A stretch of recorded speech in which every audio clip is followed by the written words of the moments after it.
Kiai Haji Maksum Jauhari atau yang biasa dipanggil dengan Gus Maksum adalah putra dari pasangan Kiai Haji Abdullah Jauhari dengan Nyai Aisyah.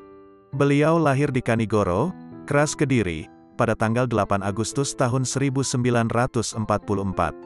Selain itu, Gus Maksum juga merupakan salah seorang cucu pendiri Pondok Pesantren Lirboyo Kiai Haji Manaf Abdul Karim.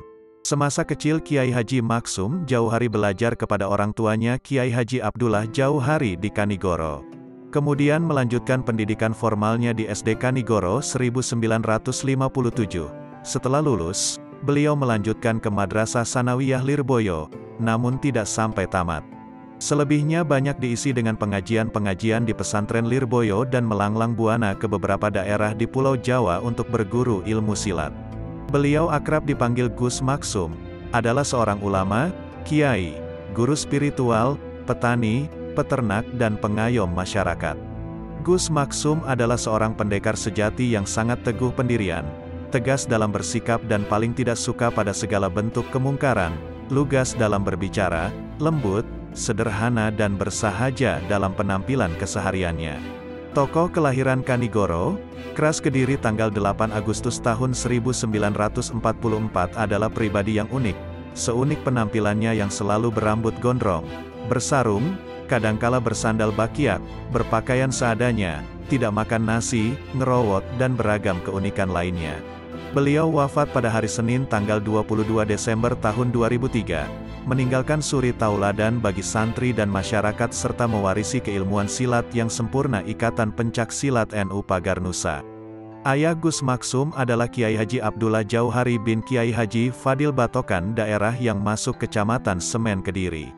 Ibu beliau adalah Nyai Haja Aisyah putri dari Kiai Haji Abdul Karim pendiri Pondok Pesantren Lirboyo Kediri. Sejak si jabang bayi masih dalam kandungan, Kiai Jauhari dan Nyai Aisyah biasa membacakan Al-Quran, Asmaul Husna, wirid, solawat dengan harapan agar kelak bayi yang dilahirkan menjadi seorang anak yang berguna bagi agama, nusa dan bangsa.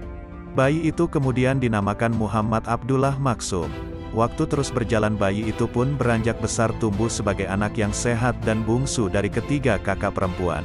Wajar jika ia sangat diistimewakan dalam pandangan orang tuanya. Namun walaupun diistimewakan, Gus Maksum kecil bukanlah anak yang manja.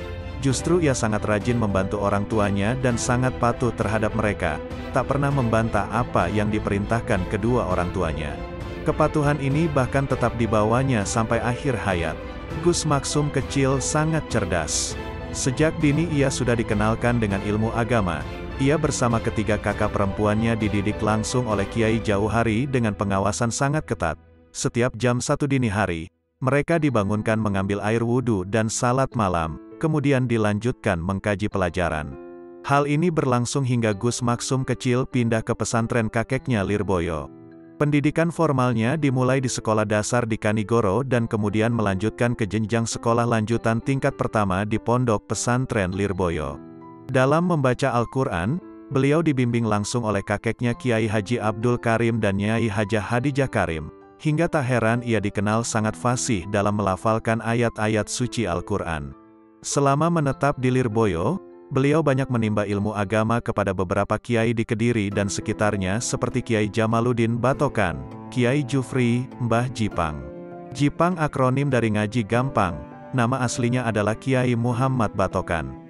Jiwa pesantren sangat melekat pada diri Gus Maksum, diantaranya adalah kesederhanaan, kesopan santunan, kepedulian sosial, dan kepatuhan kepada orang tua dan guru. Jiwa pesantren itulah yang membentuk kepribadiannya sejak kecil hingga tua. Kesalehan pribadi dan sosialnya itu hasil dari pendidikan pesantren yang dienyamnya. Pertama mengenal silat dari belajar dari seorang pesilat, pengembara dari Rengas Dengklok, Kerawang Jawa Barat, aliran Cikaret, Cikalong, bernama Afatoni. Metode yang diajarkan setahap demi setahap kemudian dikembangkan secara otodidak. Ilmu silat yang dipelajari diperdalam sedikit demi sedikit, hingga menjadi permainan silat yang sangat atraktif dan menarik. Selanjutnya Gus Maksum mengembara dari satu guru silat ke guru yang lainnya tanpa meninggalkan mengaji dan sekolah. Diawali dari guru silat di sekitar Kediri, guru silatnya diantaranya, Kiai Kasidak, tinggal antara Kediri Blitar. Haji Munawar Jabang Kediri, Bapak Muhajir Mondo Kediri, Haji Zainal Kediri. Masa muda adalah masa yang indah, kadang-kadang seseorang melalui masa mudanya dengan bersenang-senang, santai bahkan cenderung berfoya-foya. Tapi hal itu tidak berlaku bagi Gus Maksum. Masa muda beliau banyak dihabiskan untuk mempelajari segala yang diperlukan sebagai bekal di hari tua, mengaji, sekolah, riadah, belajar silat dan olah kanuragan adalah rutinitas masa mudanya. Beliau sering memberi nasihat. Berikut adalah salah satu kata bijak Gus Maksum Jauhari. Tidak ada kamus untuk berfoya-foya dalam menjalani kehidupan.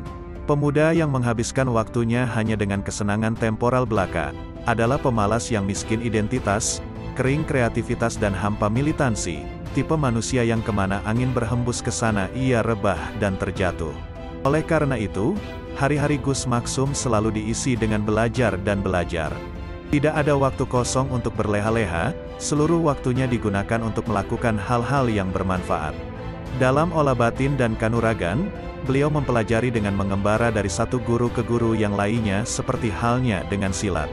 Beberapa guru yang pernah disinggahai antara lain, Kiai Mansur Kali Pucung Blitar, yang masih termasuk kakeknya dari jalur bapak, selanjutnya Kiai Ahmad Kemuning Kediri, Kiai Ibrahim Banjar Melati Kediri, Habib Jufri Merican Kediri, dan Habib Baharun Merican Kediri.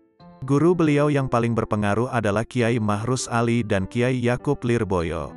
Kedua orang ini sangat terkenal memiliki kemampuan silat dan ilmu kanuragan yang mumpuni dan banyak memiliki ilmu karomah warisan Wali Songo. Merasa belum puas dengan ilmu yang diperolehnya, Gus Maksum kembali mengembara ke beberapa pelosok Nusantara, di antaranya ke daerah Jawa Barat dan akhirnya sampailah ke Cirebon, tepatnya ke Buntet Pesantren. Di sana beliau berguru langsung kepada Kiai Ilyas dan Kiai Busro dan beberapa Kiai Buntet yang lainnya yang masih keturunan Kiai Abbas Cirebon. Gus Maksum dikenal sebagai pendekar nomor wahid di kalangan Nahdlatul Ulama. Penampilannya yang nyentrik seperti berambut gondrong, jenggot dan kumis panjang, bersarung setinggi lutut, memakai bakyak, berpakaian seadanya, dan tidak makan nasi, ngerowot, dan sikapnya yang tegas. Karena itulah namanya banyak digandrungi anak-anak muda Nahdlatul Ulama. Namanya identik dengan dunia persilatan, tenaga dalam, dan pengobatan. Sejak kecil sudah gemar dengan pencak silat dan berbagai bacaan wirid. Namanya terdengar ke seluruh pelosok daerah ketika menjabat Komando Penumpasan PKI dan antek-anteknya di wilayah Kediri dan sekitarnya. Beliau adalah pendiri Ikatan Pencak Silat NU Pagar Nusa dan menempati posisi sebagai Ketua Umum Pengurus Pusat dan Guru Besar, sejak perguruan itu didirikan hingga ia wafat. Nama besarnya belum tergantikan hingga sekarang. Sejak awal nama besar Gus Maksum identik dengan kesaktian. Selain menguasai banyak aliran silat dengan sempurna, ia juga memiliki banyak kemampuan linuwih lainnya. Konon, rambutnya tidak mempan dipotong, mulutnya bisa menyemburkan api, mahir dalam menaklukkan jin, memiliki kemampuan yang luar biasa, bisa melemparkan sapi seperti melemparkan sandal, bisa mengangkat mobil sendirian, dan sebagainya, tidak mempan disantet, tidak mempan senjata tajam, dan lain sebagainya. Itulah beberapa kelebihan Gus Maksum Jauhari. Dalam dunia politik, Gus Maksum selalu mengikuti arah politik Nahdlatul Ulama. Ketika NU bergabung dengan P3, Gus Maksum menjadi juru kampanye P3 hingga tingkat nasional. Begitu pula ketika PKB didirikan pada tahun 1998, Gus Maksum ganti haluan. Beliau kampanye untuk membesarkan partai itu. Namun sampai akhir hayatnya ia tidak pernah mau duduk sebagai anggota dewan. Pendekar ya pendekar saja, kata beliau. Berikut akan diuraikan 10 kisah karomah Gus Maksum. Di kalangan masyarakat umum, Gus Maksum dikenal sakti mandraguna. Berikut akan dibacakan kisah karomah yang dimiliki oleh Gus Maksum. 1. Keistimewaan sejak kecil. Keistimewaan Gus Maksum sudah tampak sejak kecil. Pada waktu itu, Gus Maksum kecil mampu melompat melayang dari satu tiang ke tiang yang lainnya di Masjid Kanigoro. Ia juga mampu berputar cepat di atas piring tanpa pecah laksana gangsing. Padahal waktu itu ia belum mahir ilmu silat. Gus Maksum kecil juga pernah melempar seekor kuda seperti melempar sandal. Padahal waktu itu bobot angkatan beliau tidak lebih dari 20 kg. Di masa remaja Gus Maksum pernah membantu salah seorang familinya untuk memasang lembu bajakannya. Ketika hendak memasang, Tiba-tiba lembu itu mengamuk dan dengan cepat dan kuat menerjang ke arah dada Gus Maksum. Dengan refleks, beliau menangkis dan berbalik menerkam. Dan apa yang terjadi membuat semua orang yang melihatnya heran, karena lembu itu terpelanting beberapa meter jauhnya. Menanggapi kejadian tersebut, Gus Maksum hanya berkata, "Semua hanyalah kebetulan saja dan berkat pertolongan Allah Subhanahu wa Ta'ala." 2. Rambut tidak mempan dipotong, Kiai Gondrong. Penampilan Gus Maksum dengan rambut gondrongnya bukan sekedar gaya atau hobi semata. Tetapi rambut gondrongnya itu merupakan sebuah ijazah yang didapat dari guru beliau yaitu Habib Baharun Merican Kediri. Hasil dari pengamalan itu sering terjadi keanehan-keanehan terkait dengan rambut beliau ini, seperti rambut beliau bisa berdiri, bisa mengeluarkan api, serta tidak mempan dipotong. Bukti daripada itu adalah, pada dekade 1970-an, beliau pernah terjaring razia rambut panjang. Namun terjadi keanehan, setiap kali aparat menggunting rambutnya, rambut itu tidak terpotong bahkan setiap gunting yang tajam beradu dengan rambut beliau, selalu mengeluarkan percikan api. Kejadian ini pernah dimuat di harian Republika. 3. Menaklukkan jin. Berbicara tentang Gus Maksum, orang awam biasanya akan langsung berasosiasi tentang jin. Tapi apakah benar Gus Maksum memelihara jin seperti banyak diperbincangkan orang? Anggapan ini tidaklah benar. Yang benar Gus Maksum tidak pernah memelihara jin. Tapi kalau beliau sering menaklukkan jin yang mengganggu itu memang benar. Gus Maksum pernah menaklukkan patihnya jin, namanya Jin Dempul ketika Gus Maksum menolong orang yang kesurupan. Orang tersebut berhasil disembuhkan Gus Maksum setelah jin di dalam tubuh orang itu berhasil ditaklukkan. 4. Menghadapi puluhan orang sendirian. Salah satu kisah yang menunjukkan keberanian Gus Maksum, adalah ketika beliau harus bentrok dengan orang-orang PKI di alun-alun. Gus Maksum yang waktu itu sangat muda usianya, mampu mengalahkan mereka semua. Dalam pertempuran itu, Gus Maksum bukan hanya menggunakan olah kanuragan tapi juga dengan olah batinnya. Peristiwa lain ketika Gus Maksum diundang menghadiri pertandingan silat di Kediri Timur. Saat itu beliau bertarung melawan pendekar silat, jago duel dari berbagai macam aliran silat yang sudah berkumpul di situ. Karena telah memiliki bekal dan kemampuan yang terlatih sejak kecil, Gus Maksum mengalahkan puluhan pesilat sendirian. Bahkan lawan terakhir berhasil dikalahkan dengan sangat mudah. Peristiwa ini terjadi saat usia beliau 16 tahun. Dan itulah peristiwa paling dramatis membuat para pendekar lainnya harus mengakui kemampuan Gus Maksum di dunia persilatan. 5. Ban bocor hanya dengan acungan jari.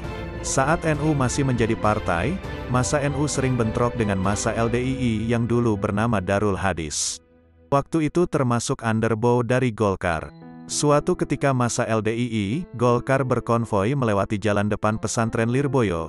Saat itu, Gus Maksum sedang menerima tamu.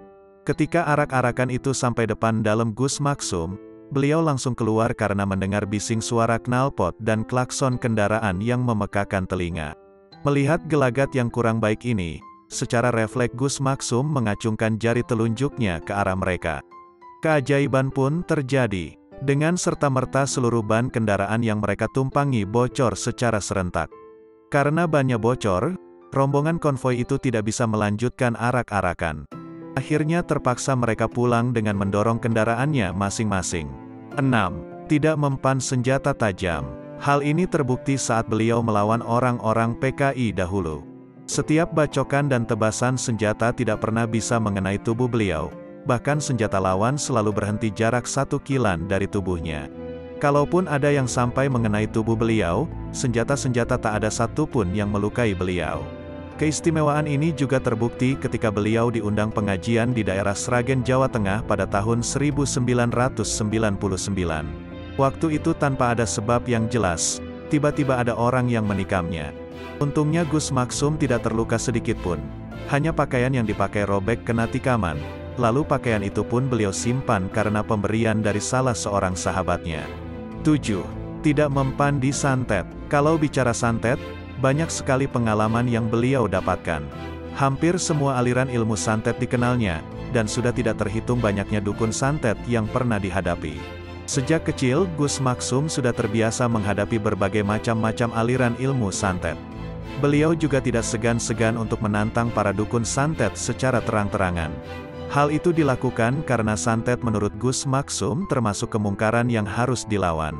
Kekebalan Gus Maksum terhadap santet juga sudah pembawaan sejak lahir, karena beliau juga masih keturunan Kiai Hasan Besari Ponorogo.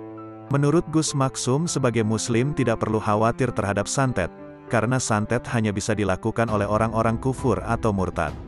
Yang penting seorang muslim haruslah selalu ingat kepada Allah dan bertawakal kepadanya. Di antara pengalaman Gus Maksum mengenai santet, di antaranya dialaminya ketika menginap di Desa Wilayu, Genteng, Banyuwangi. Sekitar jam 1:30 malam, saat beliau hendak istirahat, tiba-tiba dari arah kegelapan muncul bola api sebesar telur terbang menuju ke arah pahanya. Dengan santai Gus Maksum membiarkan bola api itu mendekatinya. Ketika bola api itu sampai ke paha, beliau berkata, "Banyol tah, mau bercanda ya?" Seketika itu juga bola api itu melesat pergi di tengah kegelapan malam. Satu lagi kejadian yang pernah dialaminya, ketika bermalam di Desa Kraton, Ranggeh saat Gus Maksum beristirahat. Beliau didatangi kera jadi-jadian yang berusaha mencekiknya. Usaha itu dibiarkannya saja. Setelah beberapa lama baru ditanya oleh Gus Maksum, "Mau main-main ya?" Langsung saja kera itu lari menghindar dari Gus Maksum. 8. Surat Sakti Gus Maksum pernah kedatangan tamu dari Semarang yang mengeluhkan kelakuan putranya yang suka mabuk-mabukan dan sering pergi ke lokalisasi, bahkan putranya sering mengancam akan membunuh orang tuanya. Karena sudah tak tahan melihat kelakuan putranya itu, ia pergi ke rumah Gus Maksum di Kediri, dengan harapan mendapat obat untuk mengobati perilaku anaknya. Tapi yang diharapkan tidak dipenuhi Gus Maksum. Beliau hanya membuatkan sepucuk surat untuk dibawa pulang agar dibacakan kepada anaknya. Walaupun orang tua itu bingung karena obat yang diharapkannya tidak diberi, ia tetap melakukan apa yang diperintahkan Gus Maksum dengan menyampaikan surat itu kepada anaknya. Begitu surat itu dibacakan kepada anaknya, dalam waktu singkat kelakuan anaknya yang sebelumnya tidak bisa dikendalikan, perlahan berubah. Singkatnya kelakuan anak itu tidak lagi nakal seperti dulu. 9. Penumpasan PKI. Sebagai Jenderal Utama, Pagar NU dan Pagar Bangsa, Gus Maksum selalu sejalur dengan garis politik Nahdlatul Ulama, namun dia tak pernah terlibat politik praktis, tak kenal dualisme atau duifungsi.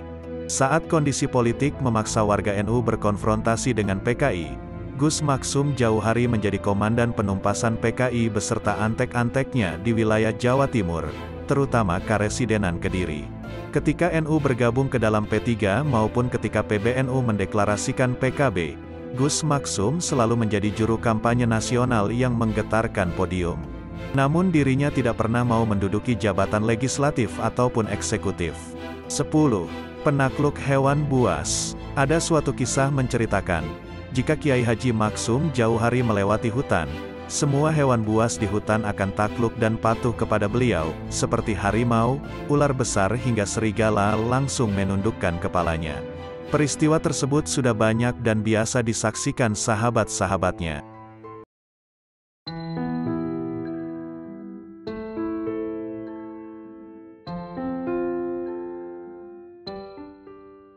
Kiai Haji Abbas Abdul Jamil adalah putra sulung dari pasangan Kiai Haji Abdul Jamil dan Nyai Koriyah. Kiai Abdul Jamil memiliki putra yang berakhiran AS, Kiai Abbas, Kiai Anas, Kiai Ilyas dan Kiai Akyas.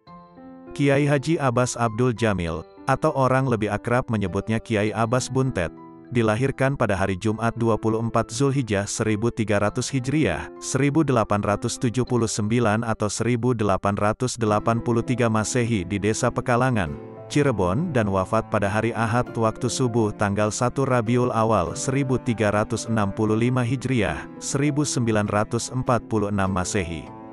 Pondok Pesantren Buntet di Cirebon, Jawa Barat, merupakan salah satu pesantren tertua di Indonesia. Kompleks ini didirikan Kiai Haji Mukoim pada abad ke-17. Selanjutnya, kiprah pesantren tersebut memunculkan banyak ulama besar. Di antara mereka adalah Kiai Haji Abbas, tahun 1879 sampai tahun 1946. Menurut buku Sejarah Perkembangan Islam di Jawa Barat, Kiai Haji Abbas Buntet merupakan generasi keempat yang mengasuh pesantren tersebut. Dia merupakan putra sulung Kiai Haji Abdul Jamil dan Nyai Koriyah. Semasa anak-anak, dia belajar mengaji pertama-tama dari sang ayah dan Kiai Haji Kriyan Buntet. Masa remajanya tercurah untuk menimba ilmu dari pesantren ke pesantren. Di antara guru-gurunya saat itu adalah Kiai Haji Nasuha Sukansari Pleret, Kiai Haji Hasan Jatisari Weru, dan Kiai Haji Ubaidah Tegal. Dia juga pernah belajar di pesantren Tebuireng Jombang di bawah bimbingan Kiai Haji Hashim Asy'ari. Sembari menjadi santri, dia menikah dengan seorang perempuan. Sebagaimana generasi ulama-ulama besar Nusantara abad ke-19, dia menggunakan kesempatan beribadah haji sebagai momentum menimba ilmu. Teman-teman seangkatannya dari Indonesia adalah Kiai Haji Bakir Yogyakarta, Kiai Haji Abdillah, dan Kiai Haji Wahab Hasbullah Surabaya.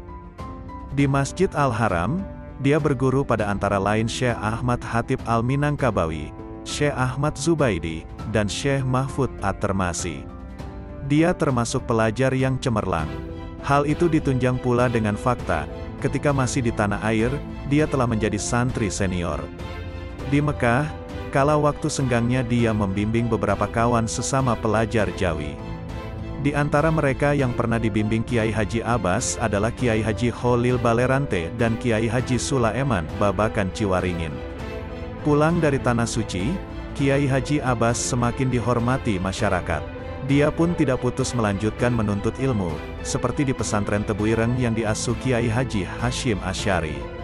Pada saat itu, dia ikut mendirikan pondok pesantren Lirboyo di Kediri bersama dengan Kiai Haji Wahab Hasbullah dan Kiai Haji Manaf. Selanjutnya, Kiai Haji Abbas mulai memegang tampuk pimpinan pondok pesantren Buntet di kampung halamannya. Dia mengajak seluruh anggota keluarga besarnya untuk ikut membangun lembaga ini, terutama sebagai pengajar. Santri-santrinya berasal dari berbagai penjuru daerah. Ciri khas pesantren Buntet juga menjadi acuan bagi pengembangan ilmu-ilmu agama Islam, khususnya tasawuf. Di sini, demikian menurut Saifullah, ada dua tarekat yang berkembang, yakni Tijaniyah yang disebarkan Kiai Haji Anas Buntet dan Syatariyah yang diajarkan Kiai Haji Abbas. Sosok yang pertama itu merupakan adik kandung Kiai Haji Abbas. Bagaimanapun, kedua cabang tasawuf itu sama-sama diakui sebagai bagian dari tradisi pesantren tersebut. Bahkan, kedudukan Kiai Haji Abbas tergolong istimewa, sebab dia merupakan mursyid tarekat Syatariyah dan sekaligus mukodam tarekat Tijaniyah. Hal ini menandakan luasnya pengetahuan dan corak pemikiran sang kiai yang terbuka sekaligus kritis. Selain itu, Kiai Haji Abbas juga menjadikan pesantren Buntet lebih maju. Dia menerapkan dua metode pengajaran, yaitu cara formal berupa madrasah dan pola-pola tradisional. Dualisme sistem ini mulai efektif menjelang 1930. Di luar pendidikan, Kiai Haji Abbas juga menjadikan pesantren ini wahana peningkatan kesejahteraan masyarakat. Para santri diajarkan keterampilan berwirausaha, semisal membatik atau teknik pertanian. Sang kiai juga membuat dapur umum untuk keperluan warga sekitar. Di luar ilmu-ilmu agama, Kiai Haji Abbas juga mengajarkan seni bela diri kepada mereka. Hal ini kelak menjadi modal penting bagi para santri untuk ikut mempertahankan kemerdekaan negeri dari penjajah. Pondok pesantren Buntet pun menjadi basis penting laskar-laskar jihad, semisal Barisan Hizbullah, Sabilillah, atau PETA, pembela tanah air, terutama ketika era setelah proklamasi 1945. Di luar itu, dia juga membentuk dua regu laskar santri, yakni Asbal dan Atfal. Kiai Haji Abbas Buntet dikenal luas sebagai pejuang yang berani. Pada zaman revolusi, Belanda, Nika, yang membonceng sekutu ingin menjajah kembali Indonesia. Sementara itu, laskar-laskar Indonesia sibuk melucuti persenjataan Jepang sebagai persiapan tempur. Di Surabaya, sekutu semakin arogan dengan memaksa penduduk untuk menyerahkan senjata dan menyerah di tempat. Ultimatum ini ditolak mentah-mentah rakyat seluruhnya. Mereka lebih memilih mati berjuang daripada ditindas kembali. Menjelang pertempuran tanggal 10 November tahun 1945 itu, di Cirebon Kiai Haji Abbas juga sudah mulai memobilisasi massa, terutama dari kalangan santri. Dia memberikan komando untuk ikut dalam barisan perjuangan rakyat Indonesia di Surabaya. Dia sendiri ikut terjun dalam kancah perang besar ini. Orator ulung, Bung Tomo, bisa dikatakan anak didiknya dalam semangat perjuangan. Ditilik ke belakang, peristiwa historis tersebut merupakan efek dari resolusi jihad yang digagas para kiai sebelumnya dalam pertemuan Nahdlatul Ulama di Surabaya, pada Oktober tahun 1945. Kiai Haji Abbas juga turut menghadiri acara yang merumuskan fatwa jihad tersebut. Setelah Indonesia mendapatkan pengakuan kedaulatan, Munawir Aziz menjelaskan, Kiai Haji Abbas masuk ke dalam dunia politik. Pertama-tama, dia menjadi anggota Komite Nasional Indonesia Pusat, KNIP, yang setara dengan parlemen kini. Dia mewakili konstituen Jawa Barat. Adapun di lingkungan organisasi, Kiai Haji Abbas turut aktif dalam Nahdlatul Ulama. Di sini, jabatannya adalah anggota Dewan Muhtasyar Pusat dan kemudian Rais Am Dewan Syuriah NU Provinsi Jawa Barat. Kiai Haji Abbas wafat pada tahun 1946.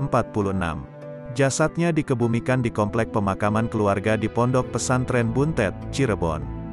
Sepanjang hayatnya, almarhum memiliki 2 orang istri, yakni Nyai Asiah dan Nyai Zainah. Anak-anaknya adalah Kiai Haji Mustahdi, Kiai Haji Mustamid, Kiai Haji Abdullah, dan Kiai Haji Nahduddin Royandi. Periode setelahnya wafatnya Kiai Haji Abbas, kepemimpinan Pondok Pesantren Buntet dipegang Kiai Haji Mustahdi.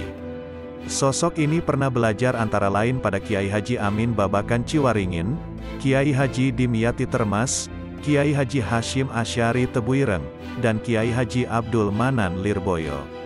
Setelah Kiai Haji Mustahdi berpulang ke rahmatullah, tampuk kepemimpinan pesantren ini berturut-turut diberikan kepada Kiai Haji Mustamid, Kiai Haji Abdullah, dan Kiai Haji Nahduddin Royandi. Berikut akan diuraikan beberapa kisah karomah Kiai Abbas. Pertama, sewaktu masih kecil, seumuran anak-anak yang suka telanjang dan bermain layang-layang, Kiai Abbas setiap meminta uang jajan kepada ayahnya harus memenuhi syarat yang diberikan. Waktu itu Abbas kecil harus membacakan nazam maksud, riwayat lain alfiyah, dengan hafalan di hadapan ayahnya. Dengan segera Abbas kecil pun membacakannya dengan hafalan di luar kepala, semuanya tanpa tersisa dan terlewat satu bait pun. Bercampur heran dan takjub, akhirnya uang jajan pun selalu diberikan jika ia meminta. Beberapa saat kemudian, Abbas kecil mengutarakan keinginannya kepada sang ayah untuk mondok. Meski ayahnya sendiri adalah seorang kiai yang alim dan mengajar ke para santri, orang Jawa menyebut itu belum dikatakan mondok karena belajar kepada orang tuanya sendiri. Disebut mondok jika ia belajar ke pesantren yang bukan milik orang tuanya. Begitupun dengan Abbas kecil, punya keinginan yang besar untuk mesantren ke pesantren-pesantren yang ada di Jawa, khususnya Jawa Barat. Karena desakan yang besar dari anaknya, akhirnya Kiai Haji Abdul Jamil mengabulkan. Yawis lamun arep mondok, pamita sira marang dulur iraning Masjid Agung Cirebon. Ya sudah, kalau kamu ingin mondok, mintalah restu kepada kerabatmu yang ada di Masjid Agung Keraton Cirebon. Dengan langkah tegap, tatapan tajam ke depan, Abbas kecil berjalan kaki menyusuri rel kereta api berangkat pagi dari rumahnya menuju Masjid Agung Cirebon. Hari itu adalah hari Jumat. Tepat pukul 12 siang kurang 10 menit, beduk masjid pun berbunyi bersamaan dengan datangnya Abbas kecil. Salah seorang habib, imam dan khatib Masjid Agung Cirebon, pun berteriak, "Heh, sapa kunu sing wani-wani nabuh beduk, kurang 10 menit. Siapa yang berani-beraninya menabuh beduk, padahal waktu masuk salat kurang 10 menit lagi." Karena satupun jamaah yang hadir tidak ada yang menjawab, sebab mereka memang tidak ada yang merasa menabuh beduk, habib itu pun bertanya di hadapan jamaah. Siapa saja orangnya yang masuk masjid bersamaan dengan bunyi beduk tadi, suruh dia menghadap saya. Para jamaah pun saling toleh, tidak ada yang merasa. Tapi salah seorang dari mereka memberanikan diri untuk menjawab, "Maaf Habib, ada satu orang yang dimaksud, tapi dia cuma anak kecil, kulitnya hitam, nampak lusuh dan pakaiannya tidak rapi." "Bagian bocah cilik, biarin, meskipun anak kecil," jawab sang Habib. Akhirnya Abbas kecil pun diminta menghadap sang Habib, dan ia ditanya, "Siraku sapa, saking endi? Kamu itu siapa dan berasal dari mana?" Dijawab dengan tegas ala anak kecil, "Ingsun Abbas, putrane Dul Jamil Buntet." "Saya Abbas, putranya Abdul Jamil Buntet." Langsung saja sang Habib merangkulnya sembari menangis dan berkata, "Masya Allah, siraku arane Abbas, putrane Kiai Abdul Jamil Buntet.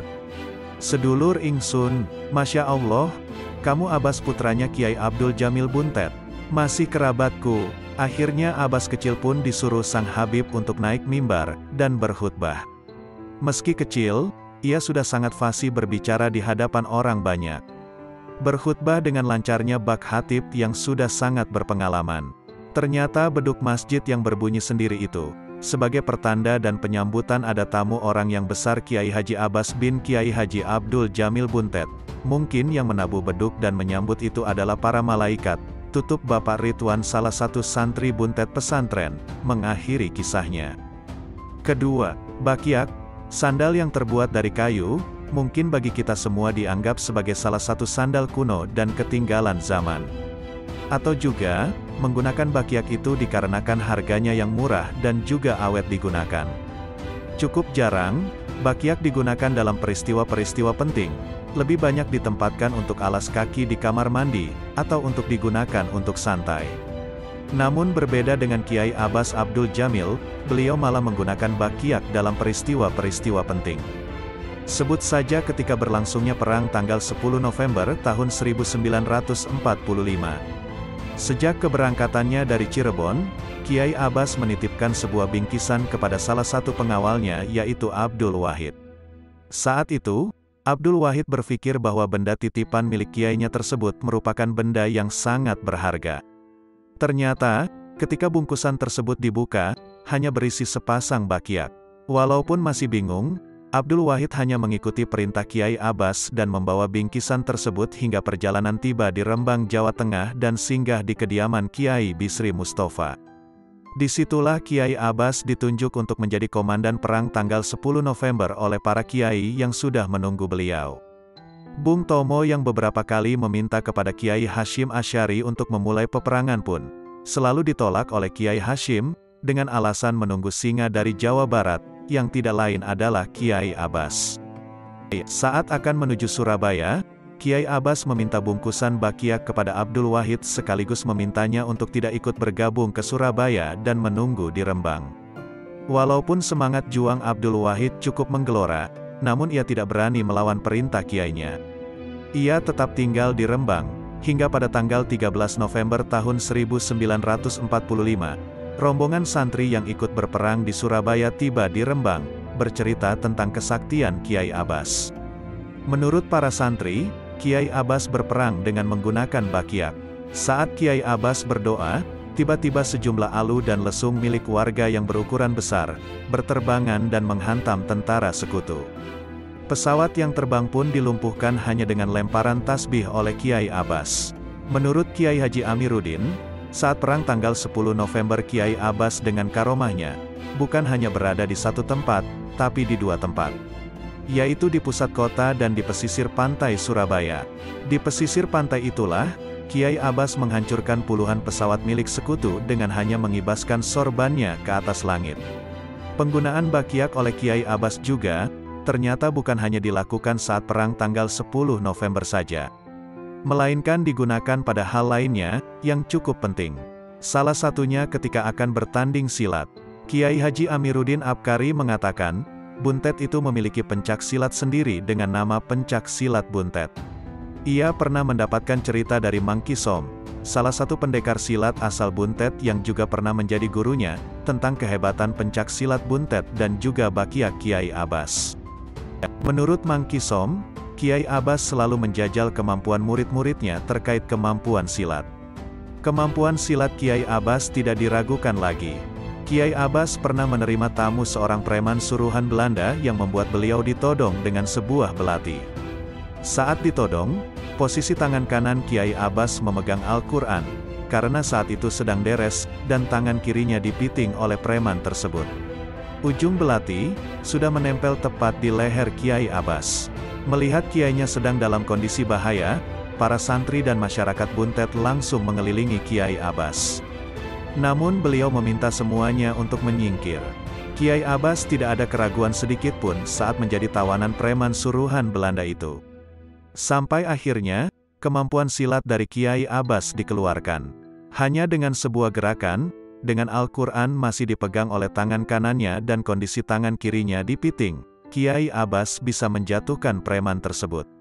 Saat santri dan masyarakat hendak menyerbu dan menghakiminya, Kiai Abbas melarangnya. "Jangan dipukuli, dia orang gila," ujar Kiai Abbas saat itu. Merasa nyawanya diselamatkan oleh Kiai Abbas dan takjub dengan sikap Kiai Abbas yang tidak memiliki rasa dendam sedikitpun, preman tersebut akhirnya menjadi salah satu murid dan pengawal Kiai Abbas. Kembali ke Kiai Abbas yang ingin menjajal kemampuan silat murid-muridnya. Menurut Mang Kisom, Kiai Abbas sering meminta murid-muridnya untuk mengeroyok Kiai Abbas, untuk menjajal kemampuan silat yang sudah dikuasai. Tapi sebelum memulai, Kiai Abbas selalu mengganti sandalnya dengan bakiak terlebih dahulu. Jadi sebelum bertarung, Kiai Abbas meminta diambilkan bakiak miliknya, ujar Mang Kisom, seperti yang diceritakan oleh Kiai Haji Amiruddin Abkari. Kiai Abbas akhirnya memperlihatkan kemampuan pencak silatnya. Walaupun dikeroyok oleh 5 orang, semua orang tersebut tersungkur tanpa ada yang bisa menempelkan tangan atau kakinya ke badan Kiai Abbas. Menurut Mang Kisom, kaki Kiai Abbas seperti tidak menempel di tanah. Gerakannya sangat cepat dan pukulannya juga mematikan. Kalau bertarung dengan Kiai Abbas, tidak ada yang pernah berhasil menyentuh badannya, kata Mang Kisom. Entah, misteri apa yang tersimpan dari sepasang bakiak yang cukup istimewa milik Kiai Abbas. Namun sayangnya, hingga saat ini bakiak tersebut tidak diketahui keberadaannya. Kisah diambil dari berbagai sumber.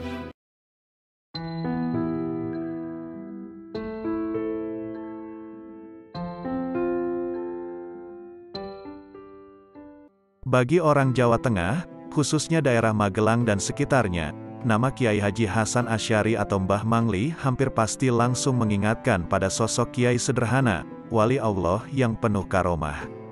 Mbah Mangli dilahirkan pada hari Jumat Legi tanggal 17 Agustus tahun 1945 jam 2 malam, yang keesokan harinya bertepatan dengan Hari Kemerdekaan Negara Republik Indonesia yang diproklamirkan oleh Presiden Soekarno dan Dr. Muhammad Hatta.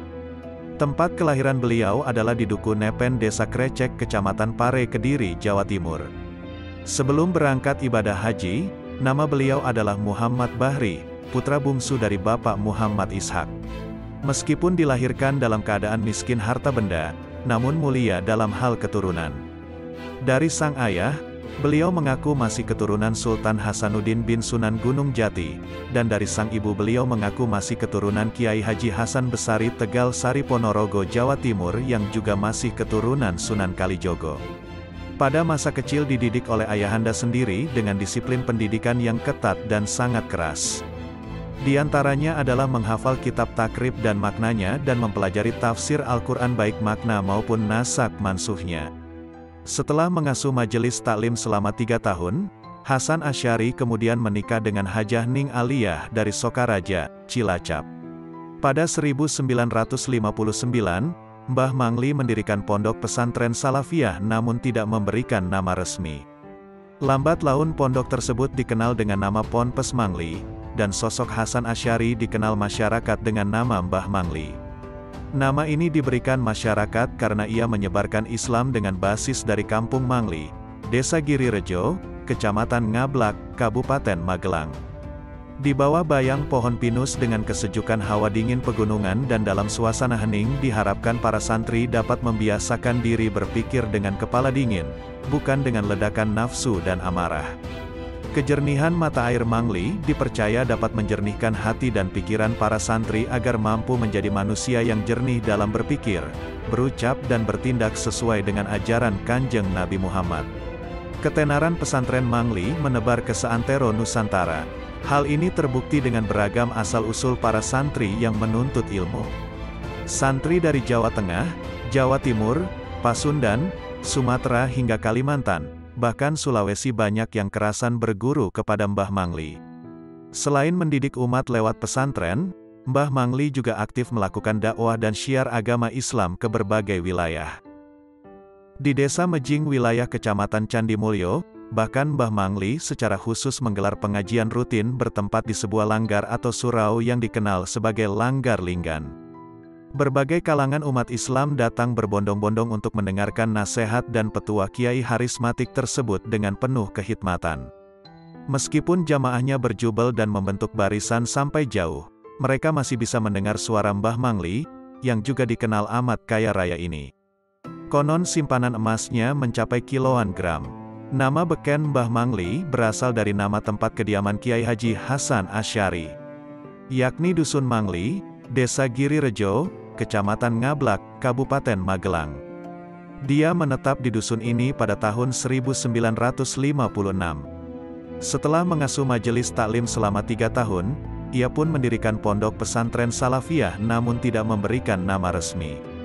Lambat laun pondok tersebut dikenal dengan nama Ponpes Mangli dan sosok Hasan Asy'ari dikenal masyarakat dengan nama Mbah Mangli. Mbah Mangli lah yang berhasil mengislamkan kawasan yang dulu menjadi markas para begal dan perampok tersebut. Pada masa itu, daerah tersebut dikuasai oleh kelompok begal kondang bernama Merapi Merbabu Kompleks MMC. Dusun Mangli terletak persis di lereng Gunung Andong, di atas ketinggian 1.200 meter dari permukaan laut. Dari teras masjid, orang bisa melihat hamparan rumah-rumah di kota Magelang dan Temanggung dengan jelas. Hamparan rumah-rumah itu di malam hari berubah menjadi lautan lampu. Untuk mencapai Dusun Mangli, orang harus menempuh perjalanan sekitar 40 km dari ibu kota Kabupaten Magelang di Kota Mungkit. Bangunan pondok yang berada di tengah-tengah perkampungan berdiri di atas lereng-lereng bukit sehingga dari kejauhan terlihat seperti bangunan bertingkat. Meski terpencil, ribuan masyarakat setiap minggu mengaji ke pondok tersebut. Mereka tidak hanya berasal dari sekitar Magelang namun juga berbagai daerah lain. Uniknya, santri yang mukim tidak lebih dari 41 orang. Mbah Mangli punya kebiasaan menolak amplop yang lazim diberikan panitia usai mengisi pengajian. Ia selalu mengatakan, jika separuh dari jamaah yang hadir tadi mau dan berkenan menjalankan apa yang saya sampaikan tadi, itu jauh lebih bernilai dari apapun. Jadi mohon jangan dinilai dakwah saya ini dengan uang. Kalau Tuan mau antar saya pulang saya terima, kalau kesulitan ya gak apa-apa saya bisa pulang sendiri. Selain tidak menggunakan pelantang, menurut Sohibul Hikayah, Mbah Mangli bisa mengisi pengajian di beberapa tempat sekaligus dalam waktu bersamaan. Ia bisa mengisi pengajian di Mangli, namun pada saat bersamaan juga mengaji di Semarang, Wonosobo, Jakarta, dan bahkan Sumatera. Hal ajaib yang tidak masuk logika ini bisa terjadi lantaran Mbah Mangli punya ilmu melipat bumi. Yakni bisa datang dan pergi ke berbagai tempat yang jauh dalam sekejap mata. Selain itu, ia juga memiliki kemampuan psikokinesis tinggi, seperti mengetahui tamu yang akan datang beserta maksud dan tujuannya. Konon, ada seorang tamu dari Klaten, Jawa Tengah, bermaksud minta jeruk ke Mbah Mangli untuk diambil barokahnya. Belum lagi sang tamu mengutarakan maksud kedatangannya, Mbah Mangli langsung memetikkan jeruk dari pekarangannya. Menurut Kiai Haji Hamim Jazuli alias Gusmik, walau Mbah Mangli memiliki banyak usaha dan termasuk orang yang kaya raya, namun Mbah Mangli adalah wali Allah yang hatinya selalu menangis kepada Allah, menangis melihat umat dan menangis karena rindu kepada Allah. Tokoh yang ikut mendirikan pesantren asrama pendidikan Islam, API, Magelang ini wafat pada akhir 2007 di Magelang. Kiai Haji Hasan Asy'ari alias Mbah Mangli adalah ulama dari Magelang, Jawa Tengah, yang dipercaya punya sejumlah karomah. Pengajian Mursyid Tarekat Qadiriyah wa Naqsyabandiyah, TQN, ini dihadiri ribuan orang, yang datang dari berbagai kota di Jawa Tengah. Yang unik, setiap mengisi pengajian, kapanpun dan dimanapun, Mbah Mangli, yang lahir di Kediri pada tanggal 17 Agustus tahun 1945 ini tidak pernah memakai pelantang atau alat pengeras suara. Foto Abuya Sayyid Muhammad bin Alwi Al-Maliki banyak bertengger di rumah-rumah umat Islam, khususnya penggemar ulama dan waliullah. Ada juga salah satu wali besar di tanah Jawa, Mbah Hasan Mangli Magelang. Keduanya mempunyai hubungan khusus dalam suatu pertemuan khusus pula.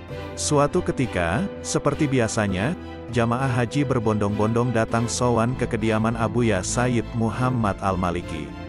Akan tetapi ada seseorang yang datang, dan ketika memasuki gerbang kediaman Sayyid Muhammad Al-Maliki orang ini berjalan dengan adab orang Jawa. seperti seseorang yang mau menghadap raja. Tidak menggunakan dua kaki, tetapi berjalan dengan kedua lututnya.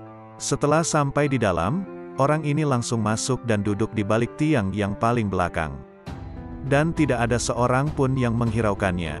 Sayyid Muhammad Al-Maliki saat itu masih sibuk menemui tamu-tamunya. Tiba-tiba Sayyid Muhammad Al-Maliki berteriak, "Hei, ada orang besar di sini. Coba cari dan suruh ke sini. Beliau dari Magelang, dari Magelang." Maka para santri pun mencari orang yang dimaksud Sayyid Muhammad Al-Maliki. Ada ungkapan, "La yariful wali ilau wali," tidak tahu wali kecuali seorang wali, benar adanya. Abuya Sayyid Muhammad Al-Maliki tidak tahu siapa saja yang akan datang hari itu dan dari mana saja. Akan tetapi Abuya seperti merasakan kehadiran orang besar dari Indonesia, tepatnya dari Magelang. Maka para santri pun mencari orang yang dimaksud oleh Abuya. Satu persatu para peziarah ditanyai, "Adakah jamaah yang dari Magelang?" Setelah mencari cukup lama dan tidak ditemukan orang yang dimaksud, terlihat ada jamaah haji yang duduk paling belakang menunjuk ke arah tiang. Dengan sedikit takut nunjuknya, maka santri yang ditugaskan mencari, berjalan ke arah belakang. Benar saja, di balik tiang yang paling belakang duduk sosok sepuh, Mbah Hasan Mangli yang berasal dari Magelang dengan menundukkan kepala.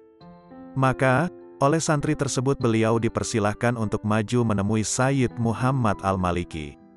Akan tetapi Mbah Hasan Mangli tidak berkenan, tetap masih duduk dan menunduk. Abuya pun tahu, maka Sayyid Muhammad Al-Maliki memerintahkan santri yang asli Arab untuk membawa Mbah Hasan Mangli menemui Sayyid Muhammad Al-Maliki. Akhirnya berhasillah Mbah Hasan Mangli dibawa menghadap Abuya Sayyid Muhammad Al-Maliki. Setelah bertemu, Sayyid Muhammad Al-Maliki pun merangkul Mbah Hasan Mangli, kemudian Abuya berteriak, "Sawir, sawir, potret-potret." Maka Habib Idrus, santri Abuya Sayyid Muhammad Al-Maliki yang berkhidmah bagian motret pun segera melaksanakan perintah Abuya Sayyid Muhammad Al-Maliki. Sepertinya Abuya Sayyid Muhammad Al-Maliki tahu, bahwa salah satu karomah Mbah Hasan Mangli adalah tidak bisa dipotret. Foto Abuya Sayyid Muhammad Al-Maliki sedang merangkul Mbah Hasan Mangli. Dan yang bikin heran adalah, pada saat Abuya Sayyid Muhammad Al-Maliki memerintahkan memotret, di saat yang bersamaan banyak jamaah yang mengabadikan momen tersebut. Akan tetapi hasil foto yang jadi, hanya hasil foto yang dibidik oleh Habib Idrus santri suruhan gurunya. Demikian kisah singkat pertemuan Profesor Dr. Al-Muhadis Abuya Sayyid Muhammad bin Alwi bin Abbas Al-Maliki Al-Hasani dengan Mbah Hasan Mangli Magelang. Seperti dituturkan Sayyid Taufik Al-Jailani, Malang. Di kampung-kampung di Batang dan Jawa Tengah secara luas, nama Mbah Mangli sangat kesohor. Ahmad Mustain, seorang santri mengaku, orang tua dan para kerabatnya rajin menghadiri pengajiannya setiap selapan sekali, 35 hari. Banyak keanehan, harikul, ada, yang bisa disaksikan banyak jamaah di sana seperti pengajian umum tanpa pengeras suara tapi bisa didengarkan oleh seluruh jamaah. Begitu juga konsumsi jamaah yang jumlahnya ribuan dan semua kebagian, tuturnya. Tentang karomah Kiai Haji Hasan Asy'ari, nama asli Mbah Mangli. Berikut kisahnya, pada tahun 1980-an, di daerah Magelang, Jawa Tengah, ada seorang kiai yang amat terkenal. Namanya Kiai Hasan Asy'ari, tapi masyarakat menyebutnya Mbah Mangli karena sang kiai tinggal di Desa Mangli, Kecamatan Secang, Kabupaten Magelang. Pengajiannya dihadiri ribuan orang dari mana-mana, dan Mbah Mangli selalu menyediakan konsumsi gratis untuk orang yang datang ke pengajiannya. Bahkan jika jamaah pengajian itu kehabisan uang, tanpa diminta Mbah Mangli akan memberi sangu. Kiai Haji Saifuddin Zuhri, Menteri Agama era Bung Karno, ayah mantan Menaklukman Hakim Saifuddin, suatu ketika, pernah bertemu dengan Mbah Mangli di Bandara Ahmad Yani, Semarang. Tanpa diduga, Mbah Mangli memberi uang cukup besar. Uang tersebut, kata Kiai Haji Saifuddin, saat itu cukup untuk tiket pesawat Garuda bolak-balik Jakarta-Semarang.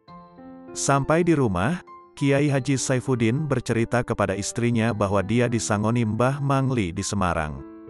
Beliau sempat berkata kepada istrinya, "Mbah Mangli punya banyak uang dari mana ya?" Kerjanya apa? Seminggu kemudian Mbah Mangli mampir ke rumah Kiai Haji Saifuddin Zuhri di Jakarta. Mbah Mangli langsung membuka kantong yang berisi berlian. Ini harganya sekian juta, yang ini sekian juta, ini bisnis saya, jualan berlian. Jelas Mbah Mangli seperti menjawab pertanyaan Kiai Haji Saifuddin Zuhri. Jadi kalau saya memberi sangu segitu, kecil, kata Mbah Mangli kepada Kiai Haji Saifuddin Zuhri. Ngerasaninya, ketahuan, Kiai Haji Saifuddin pun langsung minta maaf kepada Mbah Mangli. Maaf Mbah, saya kemarin ngerasani Mbah soal uang itu, kata Kiai Haji Saifuddin Zuhri. Demikian itulah karomah seorang kekasih Allah bernama Mbah Mangli. Sosoknya sangat sederhana, tapi karomahnya sungguh luar biasa. Masyarakat mengenangnya sebagai sosok kiai yang dermawan, tanpa pernah membedakan yang datang kepadanya. Semoga kami semua bisa kecipratan barokah beliau. Lahul Fatihah, kata Ahmad Mustain. Namanya Pak Umar. Ia seorang kiai musola Ar-Rahmat di Desa Senenan, Tahunan, Jepara depan RSUD Kartini Jepara. Dulunya, dia adalah seorang kuli yang biasa mondar-mandir dari Bangsri, tempat lahirnya, ke Jakarta. Tahun 90-an, Kiai Amin Rohman mendapatkan perintah dari Kiai Haji Hasan Asy'ari, Mbah Mangli, agar mendirikan musola di dekat rumahnya, Senenan, Tahunan, Jepara. Tapi, karena beliau adalah seorang pegawai negeri, perintah itu tidak segera diiyakan meskipun sangat mudah mencari dana pembangunan musola. Sudah, jangan khawatir, nanti ada yang merawat musolahmu, orangnya kecil dan bakal datang, kata Mbah Mangli meyakinkan Kiai Amin Rohman. Tahun 1991, saat Kiai Umar pulang dari perantauan di Jakarta, ia kemudian bekerja di sekitar Senenan, dan sering jamaah di musala tersebut. Kiai Amin kemudian bilang kepadanya, apakah jenengan yang pernah dikatakan Mbah Mangli itu Kang, ujarnya. Maksudnya Kiai Amin kemudian menceritakan kisah perintah Mbah Mangli kepadanya agar membangun musola yang kelak akan didatangi seorang pemuda kecil sebagai mazir musola. Kiai Umar memang bertubuh kecil, berkulit sawo matang dan bersih. Cerita itu hanya direspon senyum oleh Kiai Umar. Tapi dalam hati, dia muncul mahabbah kepada Mbah Mangli yang memprediksi kedatangannya. Dalam sebuah malam, ia kemudian berdoa ingin bertemu dengan Mbah Mangli, saking mahabbahnya. Permintaan itu tak lama mendapatkan jawaban dari Allah Subhanahu wa Ta'ala. Kiai Umar tiba-tiba didatangi seorang lelaki paruh baya ke musala Ar-Rahmat. Jenengan ingin bertemu Mbah Mangli? Saya antar sekarang. Mbah Mangli di Jepara, kata laki-laki itu kepada Kiai Umar. Suatu malam, tiba-tiba kemantingan, Kiai Umar kemudian diantar menggunakan motor oleh lelaki tersebut, yang tidak diketahui namanya. Benar saja, di Mantingan, Kiai Umar bertemu dengan Mbah Mangli di sebelah selatan masjid samping pintu masuk ke kompleks makam Nyai Ratu Kalinyamat, Sultan Hadirin dan Raden Arya tersebut. Mbah Mangli kala itu berada di Mantingan untuk ziarah ke makam orang tua dan nenek moyang di kompleks tersebut. Sayang, saat bertemu dengan Mbah Mangli, Kiai Umar hanya bersalaman dan cium tangan. Tidak ada dialog panjang yang terjadi. Suatu ketika, tetangganya datang ke rumah Mbah Mangli, menceritakan bahwa dia baru menanam kubis di sawahnya, dan mohon berkah doa dari sang kiai. Alhamdulillah, kubis yang baru sampean tanam sudah bisa dipanen, ujar Mbah Mangli. Karuan saja, si tetangga tak percaya. Bagaimana mungkin? Namun akhirnya, si tetangga pulang juga menuju sawah yang baru saja ia tanami kubis. Dan begitu sampai di sawah terkejutlah ia dengan apa yang dilihatnya. Kubis yang baru saja ditanamnya, ternyata sudah tinggi, besar dan siap dipanen, sebagaimana dikatakan oleh Mbah Mangli. Karomah lain dari Mbah Mangli adalah apa yang terjadi pada sahabat lamanya, Kiai Dimyati dari Bumen Mojo Tengah Wonosobo yang lebih dikenal dengan panggilan Mbah Dim. Selain terkenal sebagai salah seorang Kiai Zuhud, Mbah Dim juga termasuk salah seorang penasehat spiritual Gus Dur. Bahkan, ketika Gus Dur menjadi Presiden Republik Indonesia, dan pada tanggal 31 Agustus tahun 2000 berkunjung ke pesantren Al-Asariyah Kalibeber asuhan Kiai Haji Muntaha Al-Hafiz, Gus Dur menyempatkan diri untuk sowan ke kediaman Mbah Dim itu walaupun tanpa direncanakan sebelumnya. Diceritakan bahwa setiap kali Mbah Dim perlu sesuatu, seperti perlu payung, perlu makanan, atau perlu minuman, dia hanya bilang kepada salah seorang keluarganya. Ternyata, tanpa berselang lama, keperluan-keperluan tersebut sudah ada di rumahnya. Dan konon, yang membawa kebutuhan-kebutuhan Mbah Dim adalah Mbah Mangli. Padahal jarak antara Magelang, tempat kediaman Mbah Mangli, dan Wonosobo, tempat kediaman Mbah Dim, jelas cukup jauh. Bukan hanya itu, kisah-kisah senada juga sering didengar secara luas oleh masyarakat mengenai karomah Mbah Mangli. Ketika dia wafat, ribuan pelayat datang dari berbagai penjuru kota hanya sekedar untuk menghormati kepergian sang kiai yang dikenal sebagai wali tersebut. Berbagai karomah kiai sering terjadi seiring dengan tingkat kemampuan hubungan transendental yang bersangkutan dengan sang halik. Demikian pula, kekeramatan Mbah Mangli yang memang sudah dikenal secara luas oleh masyarakat, baik pesantren maupun non-pesantren. Kemampuan melihat sesuatu yang belum terjadi seakan menjadi trademark bagi Mbah Mangli. Faktor-faktor supranatural yang dimiliki sang kiai membuat para pengikutnya mengikuti petunjuk-petunjuk keagamaan yang diberikan sang kiai dengan penuh keikhlasan dan kekaguman.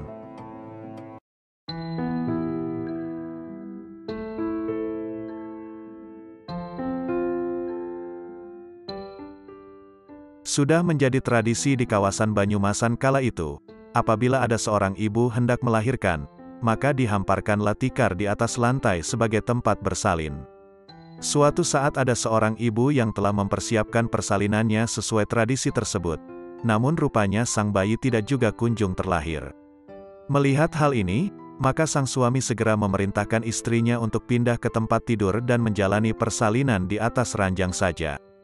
Tak berapa lama terlahirlah seorang bayi mungil yang kemudian dinamakan Muhammad Asyad, artinya Muhammad yang naik dari tikar ke tempat tidur. Peristiwa ini terjadi di Kedung Paruk Purwokerto, pada hari Jumat, tanggal 3 Rajab tahun 1294 Hijriah, 1881 Masehi. Nama lengkapnya adalah Muhammad Asyad bin Muhammad Ilyas. Kelak bayi mungil ini lebih dikenal sebagai Syekh Muhammad Abdul Malik Kedung Paruk Purwokerto. Beliau merupakan keturunan Pangeran Diponegoro berdasarkan surat kekancingan, semacam surat pernyataan kelahiran, dari pustaka Keraton Yogyakarta. Nama Abdul Malik diperoleh dari sang ayah ketika mengajaknya menunaikan ibadah haji bersama. Syekh Abdul Malik adalah pribadi yang sangat sederhana, santun dan ramah kepada siapa saja. Beliau juga gemar sekali melakukan silaturahim kepada murid-muridnya, terutama kepada mereka yang miskin atau sedang mengalami kesulitan hidup.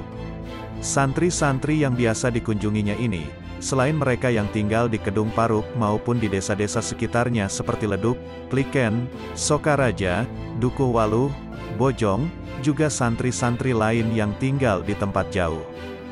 Hampir setiap hari Selasa pagi, dengan kendaraan sepeda, naik becak atau dokar, Syekh Abdul Malik mengunjungi murid-muridnya untuk membagi-bagikan beras, uang dan terkadang pakaian sambil mengingatkan kepada mereka untuk datang pada acara pengajian Selasanan, forum silaturahim para pengikut Tarikah An-Naqsyabandiyah Al-Halidiyah Kedung Paruk yang diadakan setiap hari Selasa dan diisi dengan pengajian dan tawajuhan.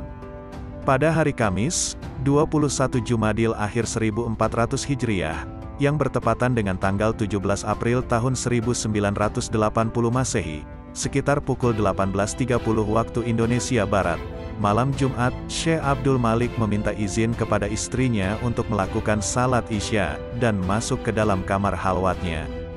30 menit kemudian, salah seorang cucunya mengetuk kamar tersebut, namun tidak ada jawaban. Setelah pintu dibuka, rupanya sang mursyid telah berbaring dengan posisi kepala di utara dan kaki di selatan, tanpa sehela nafas pun berhembus. Syekh Abdul Malik kemudian dimakamkan pada hari Jumat, selepas salat asar di belakang Masjid Bahaul Haq Wadi Yaudin, Kedung Paruk Purwokerto. Berikut akan dibacakan beberapa kisah karomah beliau. Syekh Al-Arif Billah Kiai Haji Abdul Malik bin Ilyas Purwokerto. Mbah Malik adalah orang yang sangat alim dan hafiz, hafal Al-Quran. Mbah Malik adalah guru Maulana Habib Lutfi bin Ali bin Hashim bin Yahya Pekalongan. Dulu pernah terjadi, Sebelum salat zuhur beliau terbiasa melakukan salat sunnah qabliyah, dan setelahnya dilanjutkan membaca sholawat bersama jamaahnya dari jam 12 siang sampai jam 13.30 waktu Indonesia Barat. Tepat pukul 13.30, iqomat pun berkumandang tanpa komando karena sudah menjadi adat kebiasaannya. Meski sudah diqomati, Mbah Malik masih tetap duduk terdiam, tidak bangun dan hanya tasbihnya saja yang masih jalan.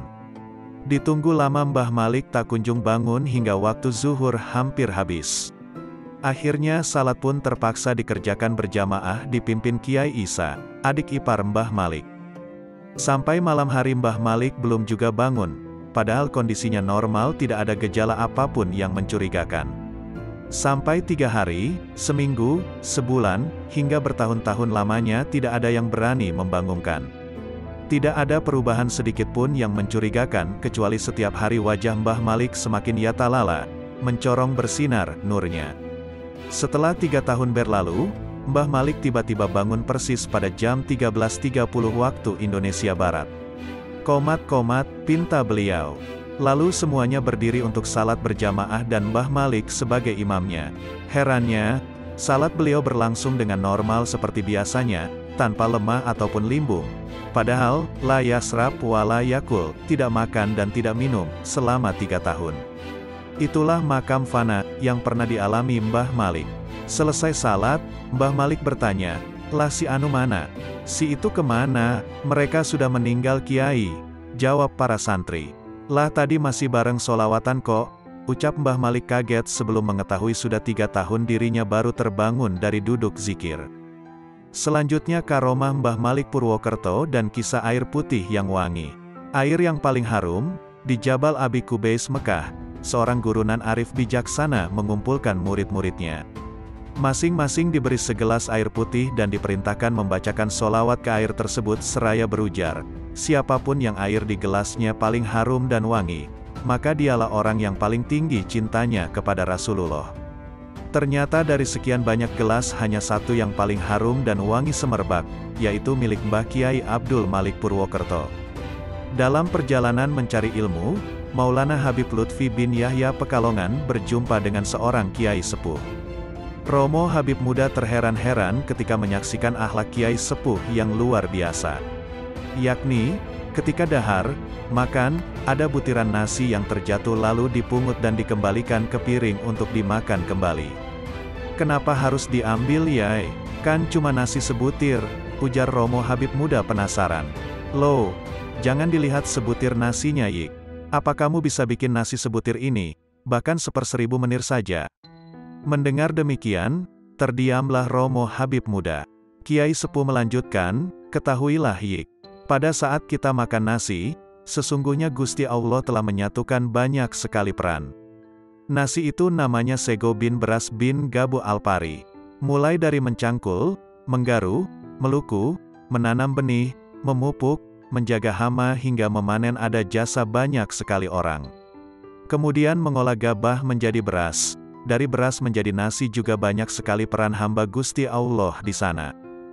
Ketika ada satu butir nasi, atau menir sekalipun yang jatuh, ambillah.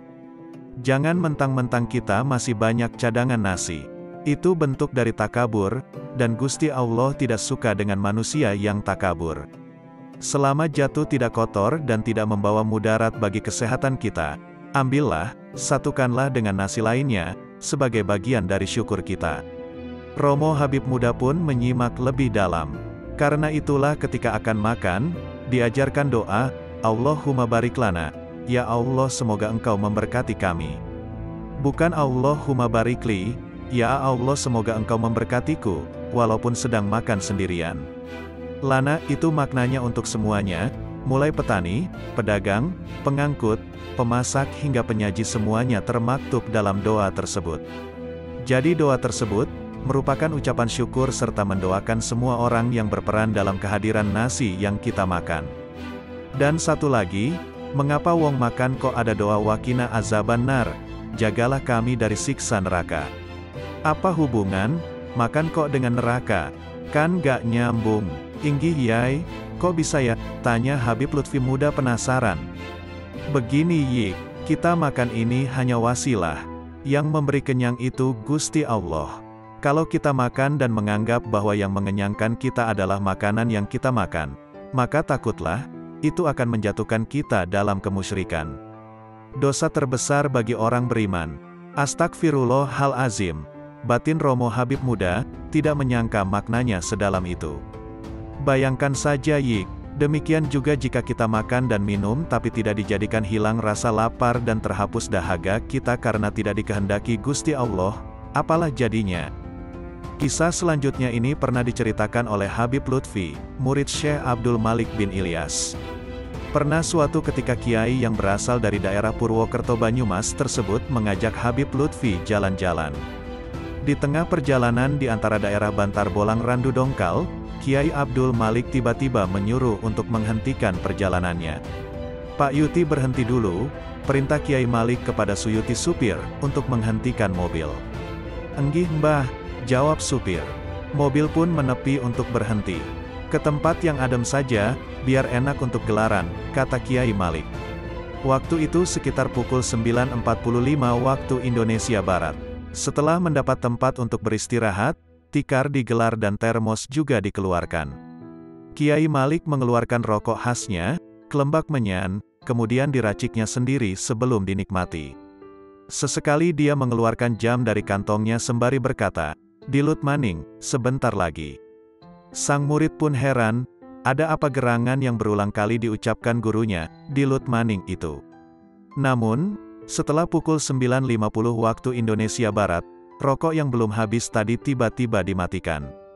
Kemudian berkata, "Ayo Pak Yuti, Habib kesini." Setelah itu Kiai Malik membacakan hadroh Al-Fatihah untuk Nabi, sahabat dan seterusnya sampai disebutkan pula sejumlah nama pahlawan seperti Pangeran Diponegoro, Sentot Prawirodirjo, Kiai Mojo, Jenderal Sudirman dan lain sebagainya. Sampai ketika tepat pukul 10 waktu Indonesia Barat, Mursyid Tarikah Naksabandiyah Halidiyah ini terdiam beberapa saat dan kemudian berdoa, "Allahumma gfir lahum warhamhum." Setelah selesai, Habib Lutfi yang penasaran dengan apa yang dilakukan gurunya, kemudian bertanya kepada Syekh Malik, "Mbah, wonten napa ta? Ada apa?" "Pukul 10 dulu, Pak Karno Pak Hatta dulu membaca apa?" tanya Kiai Malik. "Proklamasi Mbah," jawab Habib Lutfi. "Ya itulah, kita berhenti sejenak menghormati," jawab Kiai Malik. Betapa dalamnya cara para kiai dan sesepuh kita di dalam menghormati dan menanamkan karakter nasionalisme.